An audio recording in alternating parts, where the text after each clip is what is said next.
Assalamualaikum warahmatullahi wabarakatuh. Selamat siang, salam sejahtera untuk kita semua dan tentu Waalaikumsalam. salam sehat untuk kita semua. Bapak Ibu yang kami hormati, mohon maaf saya tidak menyebutkan satu persatu. Saya hanya tahu Pak Agung dari Politeknik Negeri Jakarta dan bapak-bapak yang lain, dua bapak pembicara, Pak Arianto dan Pak Harya tadi sudah sempat ngobrol di depan.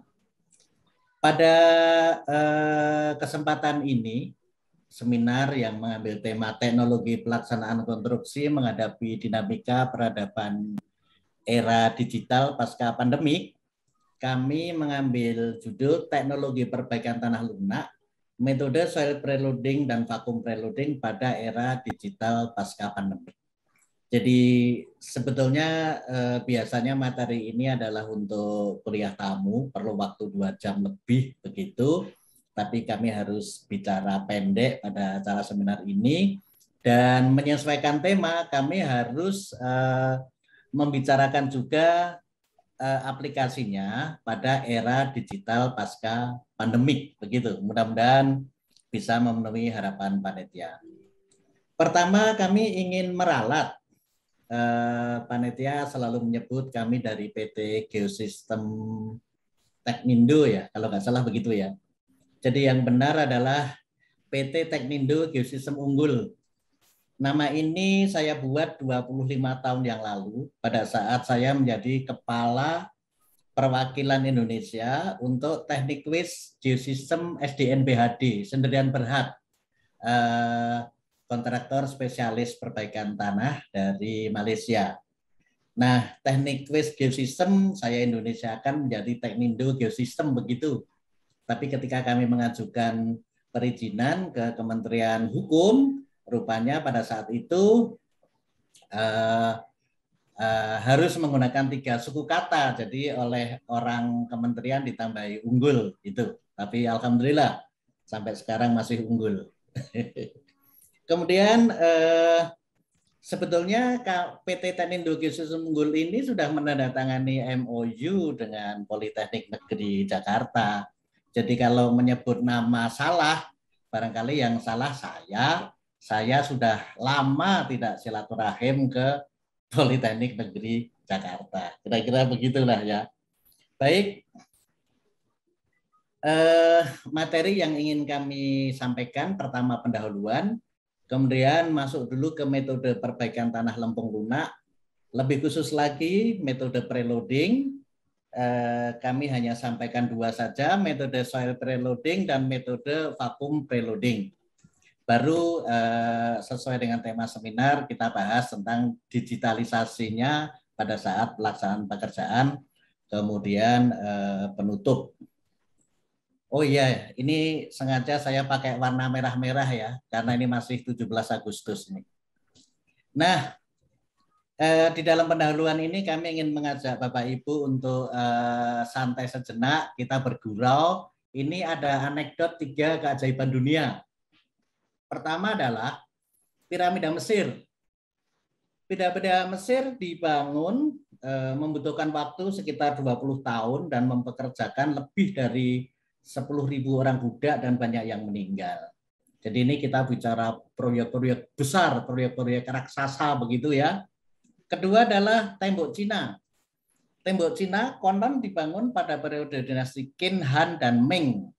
Ini juga diselesaikan dalam waktu yang lama, dimulai sebelum Masehi sampai setelah Masehi. Kita boleh bersyukur Indonesia tidak ketinggalan di dalam hal keajaiban dunia ini, yaitu ini. Apa ini? Jalan Pantura Jawa. Pembangunan Jalan Pantura Jawa telah dimulai dari Daandeles abad 18 dan sampai 17 Agustus 2021 saat hari ulang tahun ke-76 kemerdekaan Republik Indonesia belum juga selesai.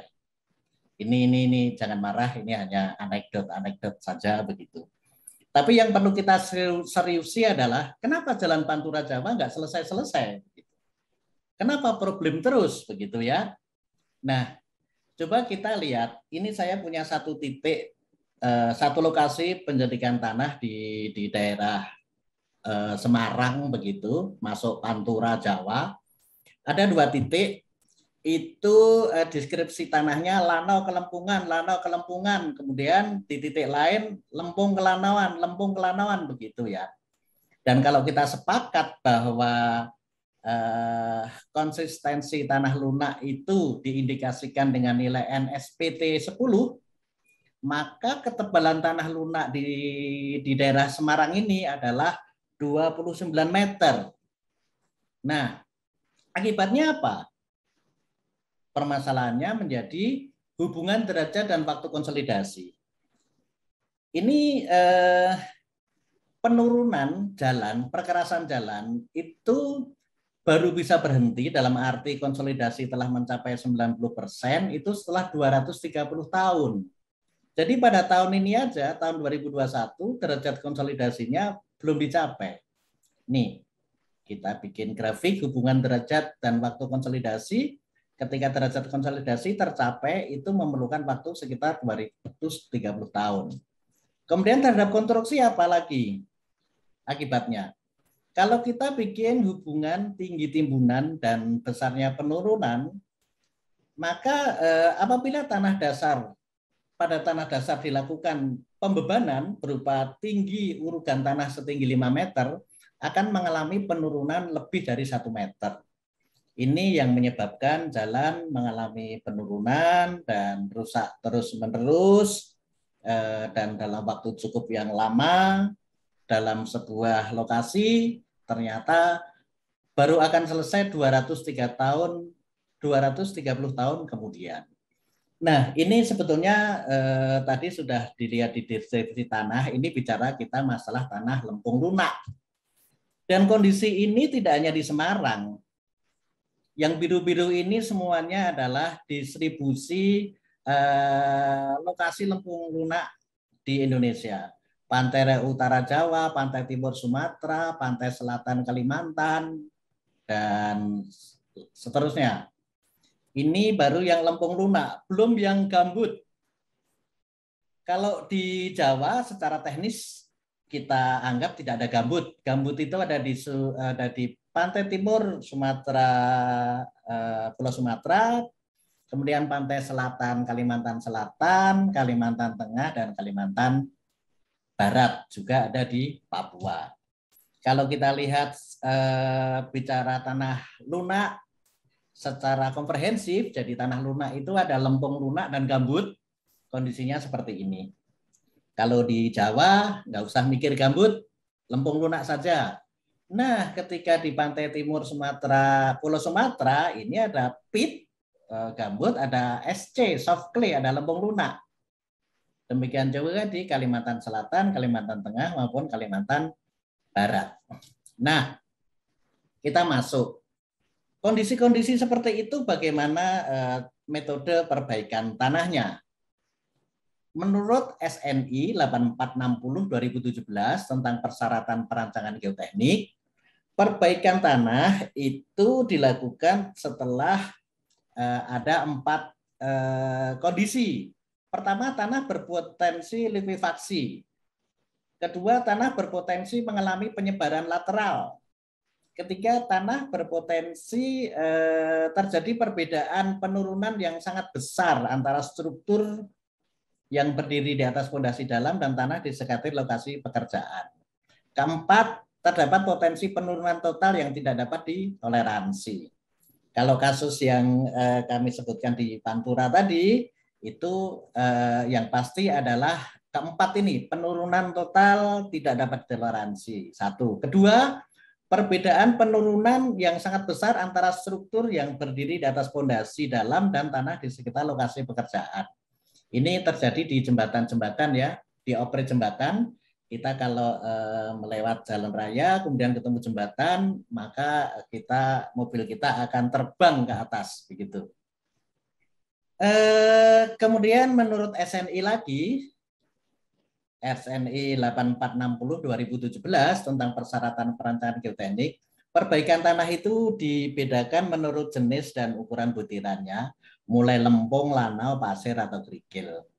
Jadi kalau tanahnya itu lempung atau lanau, perbaikannya ada di sini. ada PVD, ada vakum, dan lain-lain. Kalau tanahnya itu pasir atau kerikil bisa menggunakan dynamic compaction, fibro compaction, dan lain-lain. Oke, kita masuk ke preloading. Jadi pre itu sebelum, loading itu pembebanan. Jadi mestinya sebelum membangun suatu bangunan di atas tanah lunak, kita membebani tanah terlebih dahulu sebelum beban bangunan bekerja. Ini tanpa preloading ya. Jadi kita bangun jalan nih ceritanya, kita bikin timbunan tanah. Nah, kalau tanpa preloading, timbunan tanah ini akan membebani tanah dasar dan menyebabkan tanah dasar mengalami pemampatan sehingga konstruksi jalan mengalami penurunan. Ini kalau penurunannya melewati batas toleransi, maka konstruksi perkerasan akan mengalami kerusakan. Nah, preloading itu sebelum bangunan dibangun, kita beri beban terlebih dahulu, preload, pra beban. Jadi sebelum konstruksi bangunan dibangun, kita bebani dulu tanah. Jadi dengan dilakukan pembebanan ini, maka sebelum bangunan dibangun, tanah dasar sudah mengalami pemampatan. Sehingga ketika konstruksi dibangun, diharapkan tanah dasar sudah tidak lagi mengalami pemampatan karena sudah dimampatkan terlebih dahulu sehingga konstruksi yang dibangun tidak mengalami penurunan. Ada tiga tipe preload, yaitu preload eksternal, preload internal, dan ketiga adalah kombinasi antara eksternal dan internal. Untuk pemberian beban awal atau preload eksternal bisa menggunakan timbunan tanah, itu yang dikenal dengan soil preloading. Untuk pembebanan awal atau preload internal bisa menggunakan pemompaan vakum yang dikenal dengan vakum preloading. Nah, ini contoh. Untuk soil preloading, sebelum konstruksi dibangun, kita beri preload terlebih dahulu. Preload kita biarkan saja di sana sampai tanah dasar mengalami pemampatan mencapai 90%. Setelah mencapai pemampatan 90%, preload kita bongkar, baru konstruksi kita bangun, dan beban kerja kita operasikan. Selama preload yang kita bongkar tadi itu tidak lebih kecil dari beban konstruksi dan beban kerja yang akan kita operasikan, maka tanah dasar ini tidak akan mengalami pemampatan lagi karena tanah itu mampat akibat beban. Tanah dasar yang sudah pernah mengalami pembebanan, kemudian bebannya dibongkar dan diganti dengan beban yang lebih kecil, tanah dasar tidak akan mengalami pemampatan lagi. Itu metode soil preloading, yaitu dibebani dengan timbunan tanah. Sekarang metode vakum preloading. Kalau metode vakum preloading itu tidak dibebani dengan tanah, tetapi tanah dasar itu dihisap dengan pompa vakum. Sebut aja sebesar 80 kPa. 80 kPa itu sama dengan 8 ton per meter persegi. 8 ton per meter persegi itu setara dengan timbunan tanah setinggi 5 meter untuk tanah dengan berat isi 1,6 ton per meter kubik. Ya, vakum kita lakukan terus-menerus, kita operasikan terus-menerus sampai tanah dasar mengalami konsolidasi 90%. Setelah 90% tercapai, vakum kita matikan. Mematikan vakum 80 kPa sama dengan membongkar tanah timbunan setara 5 meter. Baru konstruksi kita bangun di atasnya. Jadi di sini kita punya pemahaman bahwa vakum itu maksimum hanya setara dengan 5 meter. Bahkan ada beberapa yang tidak berani mengatakan 5 meter. Hanya setara dengan 3 meter timbunan begitu. Permasalahannya sekarang beban kerja itu tidak semuanya lebih kecil dari setara dengan 5 meter timbunan. Kemudian bagaimana caranya? Ya kita gabung antara soil preloading dengan vakum preloading. Contohnya ini. Jadi sudah kita pakai vakum, tetapi juga tetap pakai soil preloading. Dua-duanya dibiarkan membebani tanah dasar sampai konsolidasi tanah dasar mengalami konsolidasi 90%. Setelah itu vakum dibongkar, preload dibongkar, baru konstruksi kita bangun. Misalnya ini untuk peti kemas. Kita ketahui peti kemas itu setara dengan 7 sampai 8 meter timbunan. Jadi kalau hanya dengan vakum saja tidak cukup, harus dengan kombinasi soil preloading. Kita masuk lagi sekarang. Soil preloading. Menurut SNI, perbaikan tanah lunak metode soil preloading itu hanya untuk tanah lempung, lanau sampai lanau kepasiran. Jadi kita memasang vertical drain untuk mempercepat konsolidasi, kemudian kita bebani dengan timbunan tanah dengan soil preloading. Ini dibebani begini. Nah, ini kita bebani seperti ini. Ini kita biarkan sampai tanah dasar mencapai konsolidasi 90%. Kemudian untuk memantau kita pakai instrumen geoteknik. Oh ya, jadi sistemnya seperti ini, ada yang mengalirkan air pori ke atas, ada yang membuang kanan kiri, ada yang membebani dan dipasang dengan instrumen geoteknik. Instrumen geoteknik yang terpasang biasanya settlement plate, excitometer, piezometer, inclinometer, dan observation well.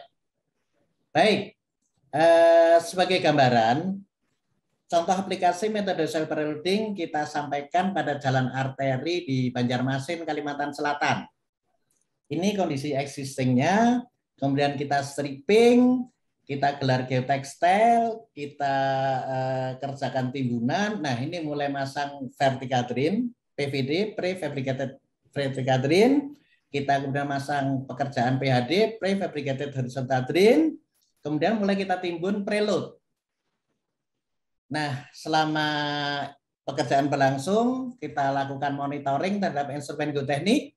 Ini monitoring settlement plate, monitoring piezometer, monitoring inclinometer. Nah, ini timbunan preload ini kita biarkan terus sampai hasil monitoring tadi nanti menyatakan tanah dasar telah mencapai konsolidasi 90%. Kalau sudah mencapai itu, kita bongkar, nama kita unload, begitu kita mulai ngaspal dan jadilah pekerjaan pengaspalan selesai dan jalan bisa dioperasikan. Itu metode soil preloading. Kalau metode vakum preloading, menurut SNI aplikasinya lebih sempit lagi. Metode vakum preloading hanya untuk tanah-tanah lempung sampai lempung kelanauan saja. Itu menurut SNI 8460 2017 tentang persyaratan perancangan geoteknik. Jadi kita masang PVD, kemudian kita selimuti dengan geomembran, lapisan kedap air, dan kita hisap dengan pompa-pompa vakum seperti ini. Nah ini, jadi ini kita tanah, kita selimuti dengan lapisan kedap, kemudian kita hisap dengan pompa-pompa vakum. Hampir sama dengan metode soil preloading. Jadi kalau pengeluaran air pori pada soil preloading itu dipicu oleh beban timbunan tanah, soil preload. Kalau di dalam vakum preloading dipicu oleh hisapan pompa vakum. Untuk instrumen geotekniknya sama, bedanya hanya kalau vakum diperlukan instrumen berupa vakum gauge. Lainnya sama, settlement plate, excitometer, piezometer, inclinometer maupun observation well. Ini contoh aplikasinya kami sampaikan di jalan tol Trans Sumatera yang di Palembang ke arah selatan. Jadi ini tanah asli sudah di stripping, dilapisi geotekstil, kemudian kita nimbun tanah, lantai kerja, kita masang PVD, ini kita memasang kedap dinding kedap, kemudian masang PHD, kita komunikasikan dengan pipa-pipa. Nah, ini jaringan PHD dan pipanya. Kemudian sebelum kita selimuti dengan lapisan kedap berupa geomembran, kita gelar terlebih dahulu geotekstil untuk memproteksi geomembran agar tidak tercoblos dari bawah. Karena nyawa metode vakum adalah kedap. Jadi di kekedapannya kalau ada bocoran sedikit, sistem vakum kita akan terganggu. Nah, ini sudah mulai masang pompa-pompa vakum dan ketika vakum dioperasikan, geomembrannya di sini akan mengkerut seperti ini. Ini bukti bahwa ada hisapan dari dalam. Nah, seperti ini, geomembrannya sudah mengkerut seperti ini. Ini dilakukan terus-menerus. Nah, dan selama itu kita lakukan monitoring terhadap instrumen geoteknik. Ini instrumen vacuum gauge, ini settlement plate, ini piezometer, ini inclinometer. Siang malam kita lakukan pemompaan itu berbulan-bulan itu. Nah, tetapi apabila kondisi vakum, tekanan vakum sudah stabil dan kita memastikan bahwa sistem vakum kita sudah berjalan, kita bisa memulai pekerjaan timbunan di atasnya. Nah, seperti ini. Sambil vakum berjalan, kita bisa melakukan pekerjaan timbunan di atasnya.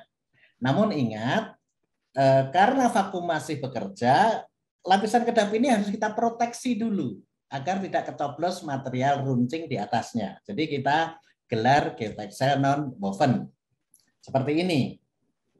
Nah, jadilah ini. Ini sebetulnya metode kombinasi. Jadi karena vakumnya tetap hidup, kemudian timbunannya jalan, jadi ini ada dua beban sebetulnya.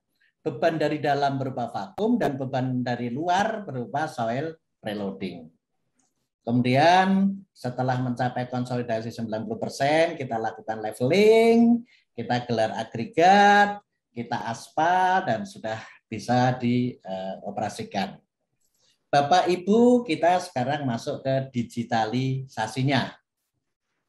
Digitalisasi pekerjaan. Pertama, pekerjaan pemancangan PVD itu pertama kali pasang sepatu plat. Kemudian PVD dan mandrel ditancapkan ke dalam tanah. Kemudian mandrel ditarik dan PVD ketinggal di dalam. Setelah itu ujung PVD di atas kita potong begitu dan kita pindah ke titik yang lain. Nah, ini alat-alat itu semuanya berbasis digital. Gambar ini adalah kami menggunakan 11 alat pada saat menyelesaikan pemasangan PVD sejumlah 30 juta dalam waktu 5 bulan pada lokasi pembangunan smelter Freeport di Gresik. Nah, kami juga bisa memperbaiki tanah lunak setebal 45 meter di proyek Pelabuhan Belawan tahap 1. Jadi kami menggunakan alat 50 meter untuk memasukkan PVD sedalam 45 meter untuk memampatkan tanah setebal 45 meter. Ini peralatan ini semuanya digital. Nah, ini kita bisa lihat videonya.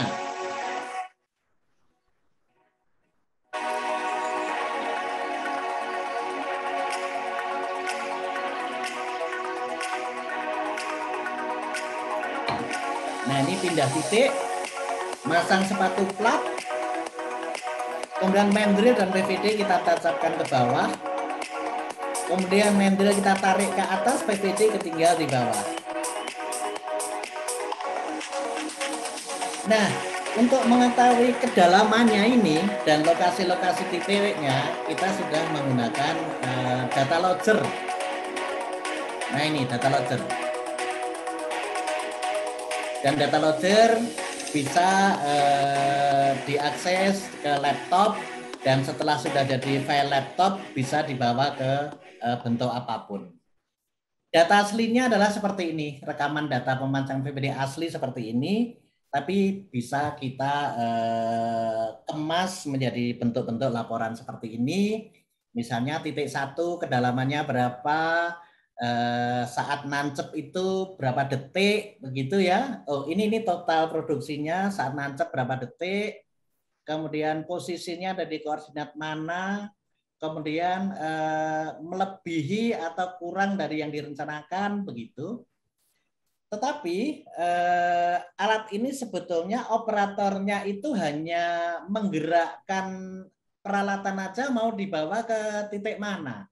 Karena alat ini bisa disetel. Mau nancep sesuai kedalaman atau mau nancep sesuai kondisi tanah. Kalau mau nancep sesuai kedalaman, kita setel 20 meter, maka dia akan nancep 20 meter terus. Kalau dia nancep kita setel sampai dengan nilai SPT 10 begitu, maka dia akan nancep di nilai di SPT 10 dengan kedalaman yang berbeda-beda. Nah, sekarang pemasangan inclinometer. Inclinometer biasa dipasang di kaki-kaki timbunan. Begini. Material inclinometernya adalah pipa-pipa khusus seperti ini dan masangnya seperti ini. Apa sih inclinometer? Jadi pipa-pipa inclinometer ini akan mendeteksi terjadinya pergerakan horizontal tanah. Jadi ketika ada beban ini, maka inclinometer kalau untuk soil preloading akan bergeser keluar. Nah, bentuk pergeseran ini bisa ditangkap oleh iPad gitu ya, dengan membentuk grafik-grafik seperti ini. Satu grafik, satu garis grafik, ini satu pengamatan.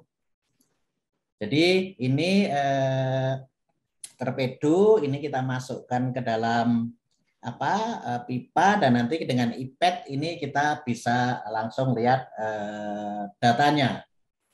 Nanti ke depan kita tidak pakai barang ini lagi, tetapi kita akan pakai kabel dan akan kita pasangi sensor-sensor begitu. Ke depan begitu. Nah, mari kita lihat inclinometer yang sekarang.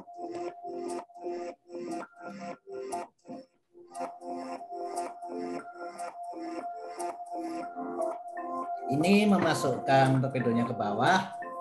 Jadi dia di bawah akan meliuk-liuk sesuai dengan bentuk liukan pipa, di mana pipa ini bisa meliuk karena ada tekanan lateral tanah. Nah, semuanya data sudah ada di iPad ini.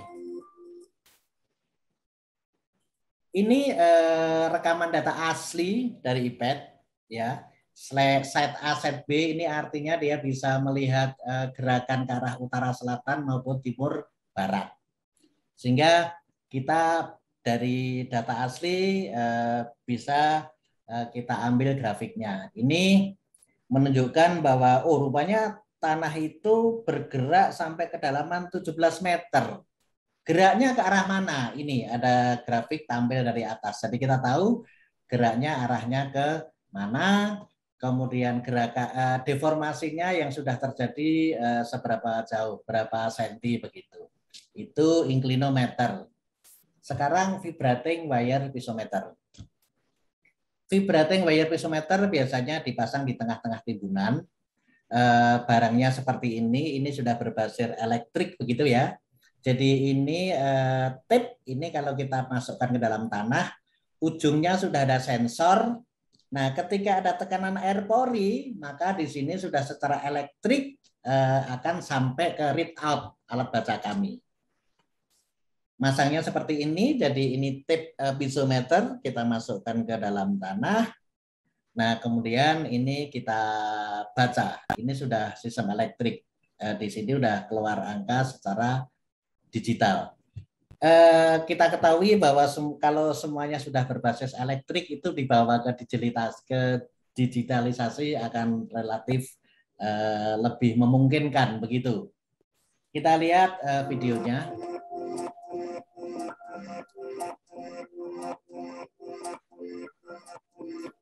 Nah, jadi kita bisa melihat tekanan air pori yang ada di dalam tanah itu tinggal lihat readout-nya saja, tinggal baca saja. Dan ini karena berbasis elektrik, sebetulnya dari peralatan baca ini bisa dibawa ke mana-mana.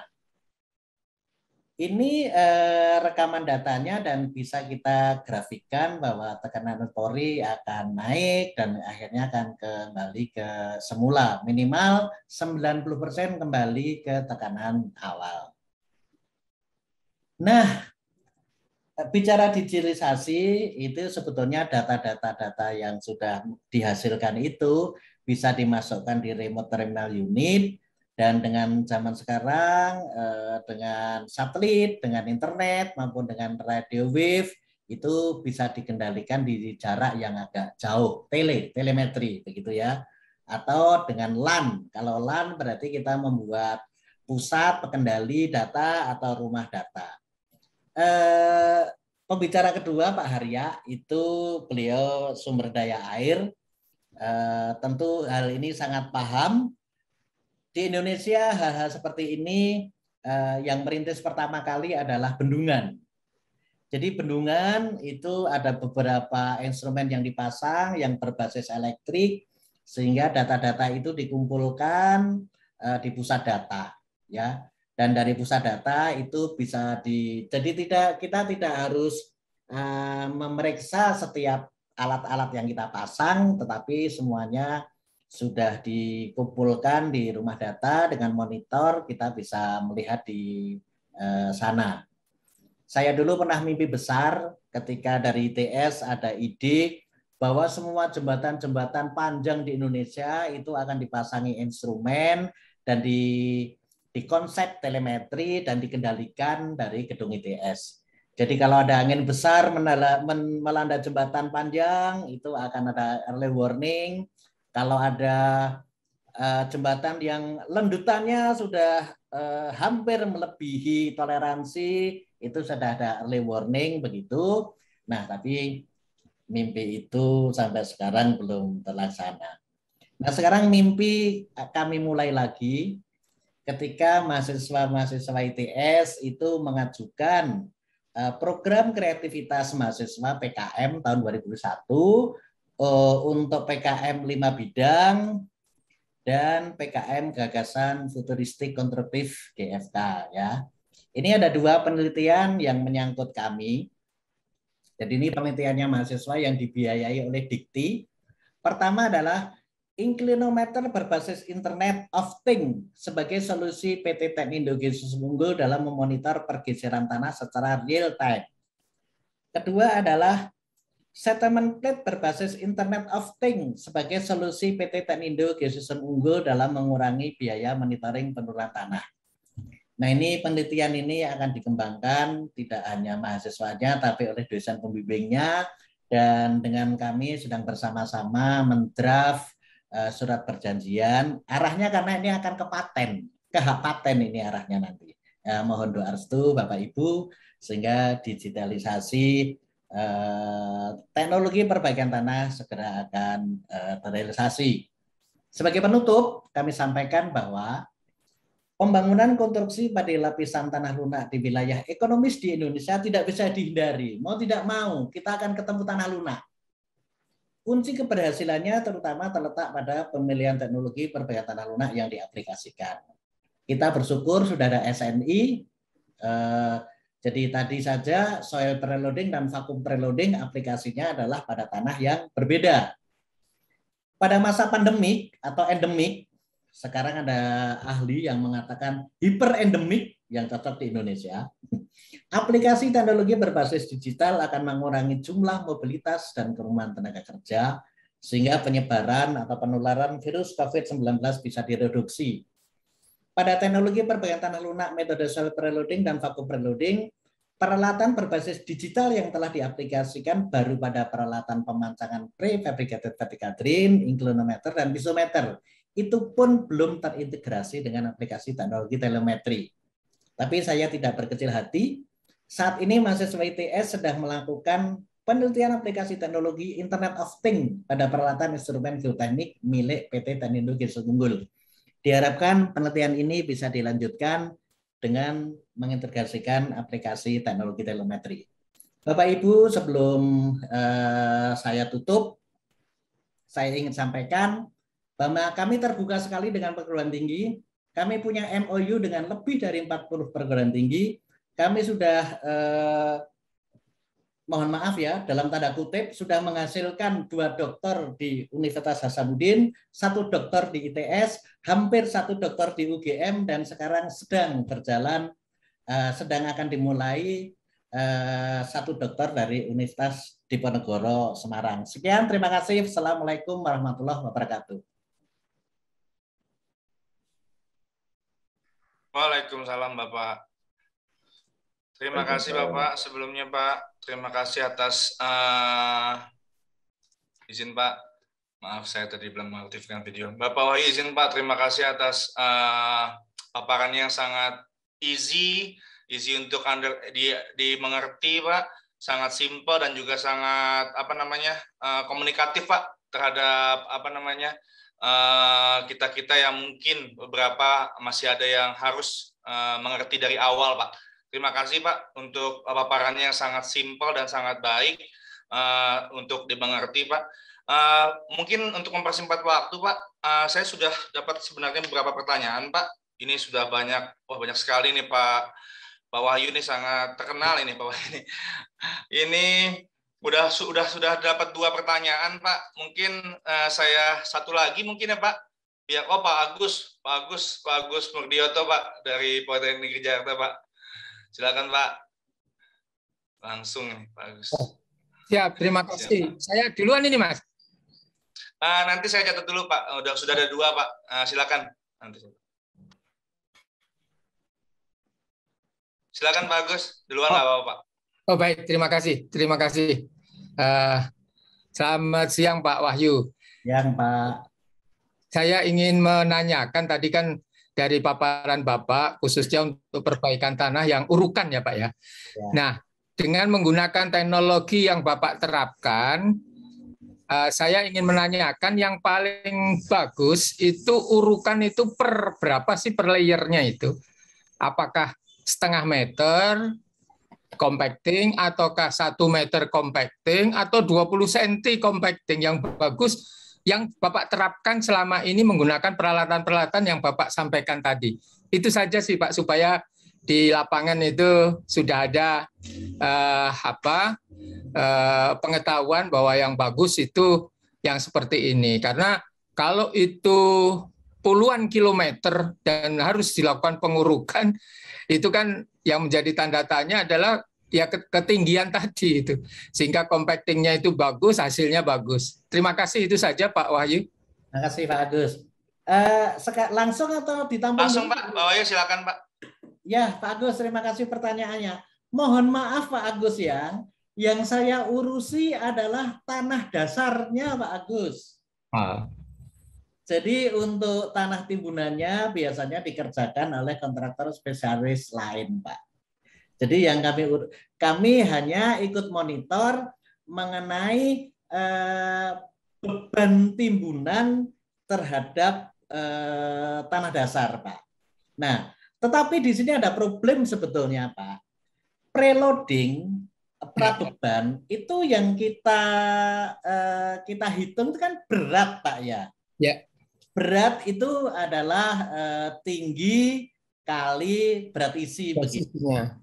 Permasalahannya adalah sering sekali oleh konsultan perencana direncanakan harus dibebani oleh timbunan dengan berat isi 1,7 ton dengan tinggi 5 meter misalnya.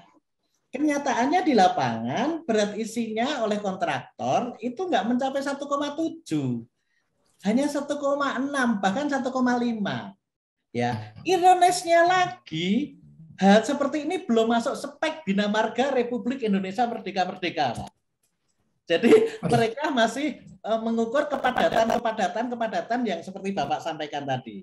Padahal bagi kami itu pengen berat, di mana berat itu tinggi kali berat isi. Oleh sebab itu saya selalu menyarankan ke konsultan-konsultan, tolong rencanakan dengan berat isi rendah saja. Asumsikan bahwa kontraktor itu nyolongan semua gitu. Jadi berat isinya nggak akan mencapai 1,7 begitu. Begitu. Ya.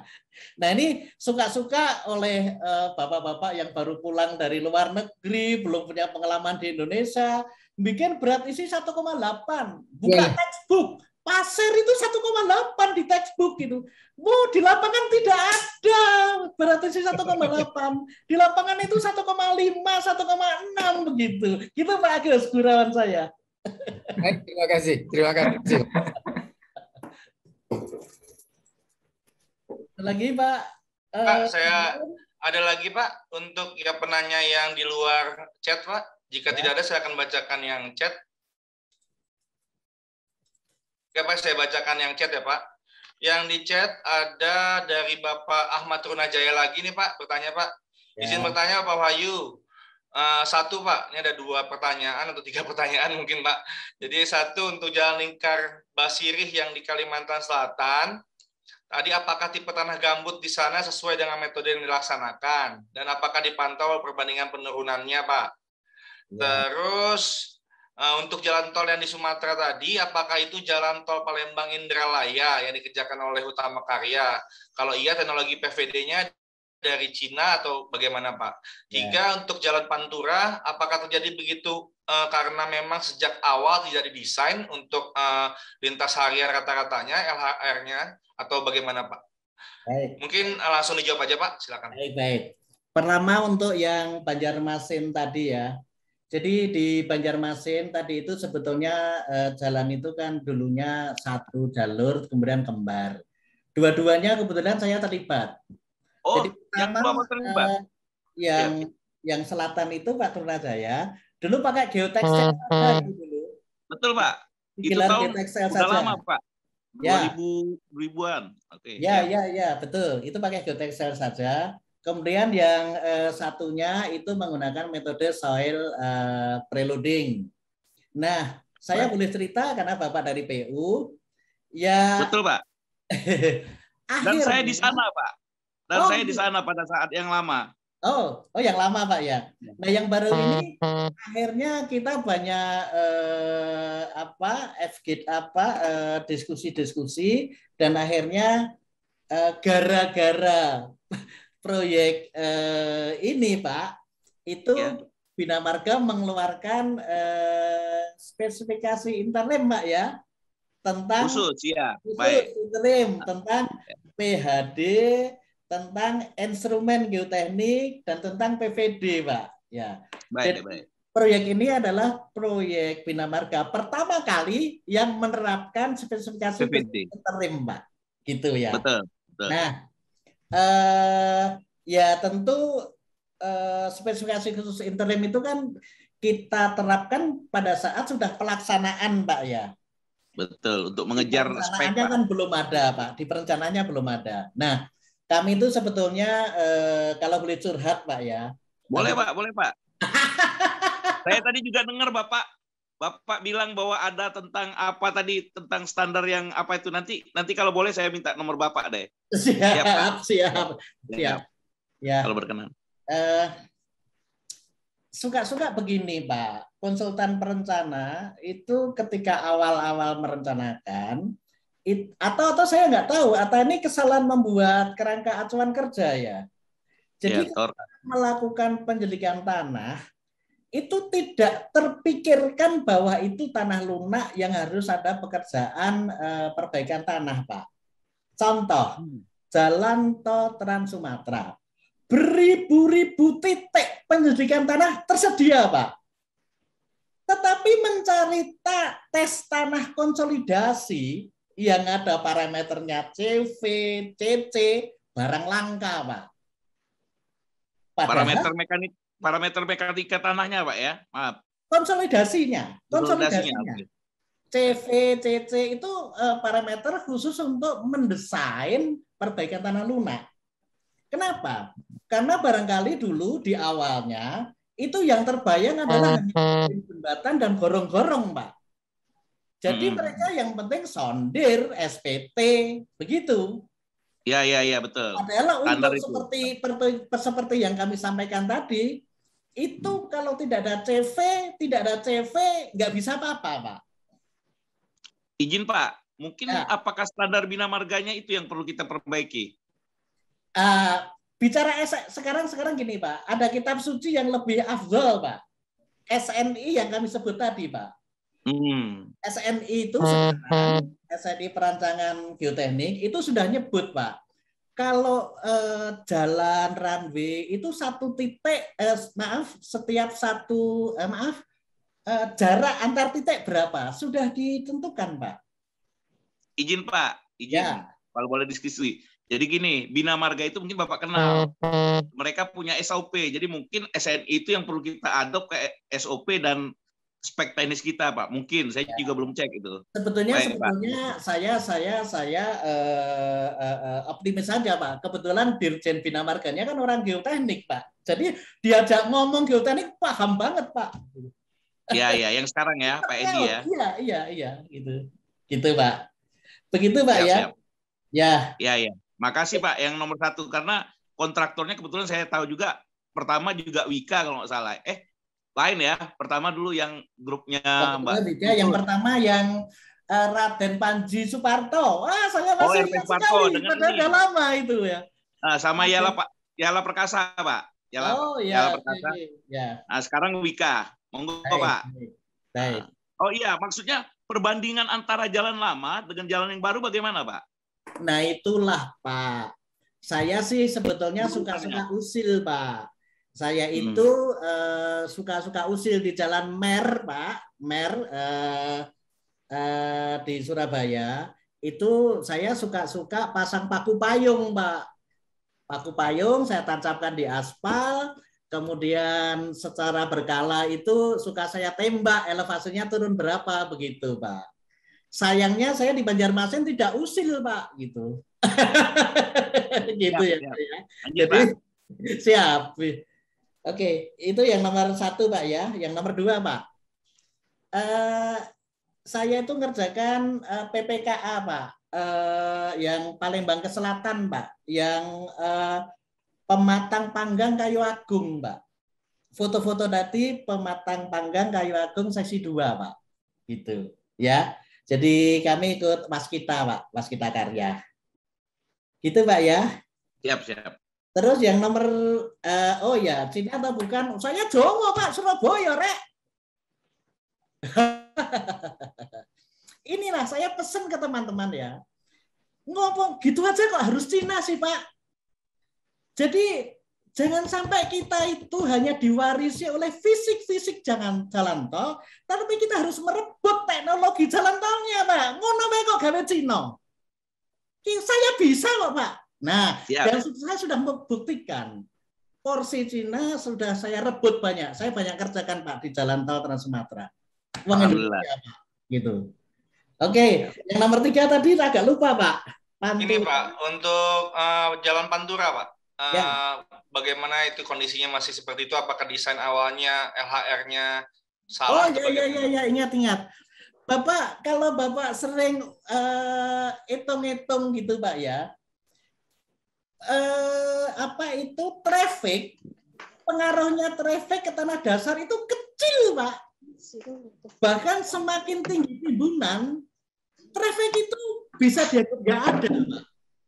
Jadi yang membebani tanah dasar, yang menyebabkan tanah dasar itu mampu, justru ruganya itu, Pak. Trafficnya kecil. Kenapa? Karena dari roda ban didistribusikan 45 derajat ke kanan kiri, sampai tanah dasar itu sudah boleh diabaikan, Pak, untuk tinggi-tinggi timbunan tertentu, gitu. Ya, Pak ya. Ya, gitu. Jadi masalah Jalan Pantura itu memang penyakitnya itu di atas tanah dasarnya, Pak. Kalau dibedaki apapun dengan perkerasannya nggak akan menyelesaikan masalah, Pak. Penyakitnya itu ada di tanah dasar, Pak. Jadi ya solusinya ya sudah ada jalan tol itu, Pak, bukan jalan arteri gitu. Pak, ini pernah saya sampaikan di depan Pak Dirjen Bina Marga yang lama, Pak. Mesem saja, Pak, beliau. Pak Joko Muryanto ya, Pak ya dulu. Ya gitu. Tapi kan lumayan, Pak, bisa untuk anekdot. Dengan adanya Pantura, Indonesia tidak ketinggalan zaman, Pak. Punya keajaiban dunia, Pak, gitu. Begitu, Pak Harun. Ya, Pak Wahyu, makasih banyak, Pak. Salah satu keajaiban dunia ya, Pak ya. Ya, iya, Pak iya. jalur Pantura itu ya, Pak. Terima kasih Pak. Pak, ini ada satu lagi Pak, mungkin terakhir Pak Wahyu, izin Pak. Terakhir mungkin ini juga agak teknis dan menurut saya cukup baik untuk ditanyakan Pak. Jadi Pak Fajar Surya sebagai penanya itu menanyakan seperti ini Pak. Beliau juga mengapresiasi banget materi Bapak Pak, Pak Fajar Surya. Terus pertanyaannya adalah saat preloading dilepas apakah tidak ada kehilangan kepadatan Pak? Nah ini dia mencontohkannya seperti saat kita prategang beton Pak. Misalnya dari kepadatan 90% saat pelepasan itu akankah menjadi 85% atau bahkan di bawahnya atau sebenarnya bagaimana mekanismenya Pak? Sudah nangkep Pak, saya sudah nangkep Pak. Bapak, kita itu bicara tanah lempung lunak ya. Salah satu karakteristik tanah lempung lunak itu adalah kalau di dalamnya sudah ada air pori, keluarnya itu amat sangat sulit. Mengeluarkan air dari tanah lempung itu harus pakai energi yang besar. Dan saya dibayar bermiliar-miliar oleh Pak Trunajaya PU. Itu hanya disuruh mengeluarkan air pori dari tanah lempung tadi, Pak. Caranya gimana? Terkadang kami bebani dengan tanah namanya soil preloading. Terkadang kami sedot dengan pompa vakum namanya vakum preloading, begitu ya. Demikian juga sebaliknya, Pak. Kalau air di dalam tanah lempung sulit keluar, maka air di luar lempung sulit masuk. Bisanya masuk harus pakai energi lagi, Pak. Jadi kalau hanya dengan air gravitasi itu tidak akan masuk, Pak, ke dalam tanah lempung. Jadi tanah lempung itu kalau sudah dibebani, air porinya terdisipasi keluar, ya sudah, ya. Kita bicara soft clay, Pak, lempung lunak. Kita tidak bicara expansive clay, tanah mengembang. Beda lagi nanti ceritanya. Pak Harun mengundang saya lagi kalau bicara expansive soil, Pak ya. Gitu ya. Gitu ya. Jadi preload dibongkar, tanahnya tidak akan mumbul kembali ke atas itu enggak ya, gitu. Karena dengan adanya preload kita berhasil mengeluarkan air pori tanah dari tanah lempung, dan ketika beban dikeluarkan air tidak akan masuk kembali. Bisa masuk kembali kalau kita beri energi sebesar energi yang dipakai untuk mengeluarkan air dari tanah lempung tadi. Gitu Pak Harun. Siap Bapak. Terima kasih banyak Bapak Wahyu Pak. Bapak ini sangat seru sekali Pak. Namun waktu juga Pak yang akan membatasi kita Pak. Berikutnya juga akan ada dari Bapak Haria Pak dari SDA, ini akan seru juga. Mungkin saya akan memberi kesimpulan dari materi Pak Wahyu dan juga. Saya pengen komentar dulu Pak. Silakan Pak. Materi yang pertama geoteknik terowongan, materi yang kedua terowongan. Ya karena ketua panitianya orang geoteknik ya Pak Agung, kira-kira begitu. Gitu aja. Siap Bapak. Tapi Pak Agung kayaknya membuka untuk semua materi ya Pak Agung Pak. Siap. Ya berarti saya beri kesimpulan ya Pak untuk materi ini Pak, untuk mempersingkat, yaitu bahwa saya mendapatkan 4 poin Pak ini sebenarnya, yaitu tidak dapat dihindari di wilayah Indonesia merupakan lokasi yang cukup banyak tanah lempung lunak. Untuk itu dibutuhkan metode perbaikan tanah yang sesuai pengaplikasiannya. 2, metode perbaikan tanah tersebut dapat dibagi menjadi 4 kondisi unsur, yaitu kondisi tanah lempung, lanau, pasir, dan kerikil, yang menyebabkan perbedaan pada metode atau proses perbaikan tanahnya. Yang ketiga, salah satu metode perbaikannya itu adalah metode preloading yang dapat dibagi menjadi 3, yaitu beban awal eksternal, internal, dan juga kombinasi dari kedua beban tersebut. Dilakukan sampai tanah mencapai 90% konsolidasi. Setelah itu dapat dibongkar dan dapat dilanjutkan untuk pembangunan struktur di atasnya. 4, digitalisasi pekerjaan sudah digunakan pada peralatan untuk perbaikan tanah preloading ini, yaitu pada pemasangan PVD, monitoring pergerakan tanah dengan alat inclinometer, dan wire bizometer untuk merekod tekanan air pori. Berikutnya mungkin nanti akan berkembang lagi banyaknya digitalisasi yang akan disertakan oleh telemetri yang akan dikembangkan oleh insan-insan berikutnya, dan mudah-mudahan kita dapat mendukung hal tersebut.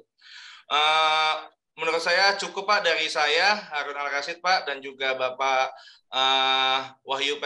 Kuswanda yang sangat komunikatif, sangat baik sekali untuk pematerinya. Mungkin saya kembalikan kepada presenter, Pak. Terima kasih.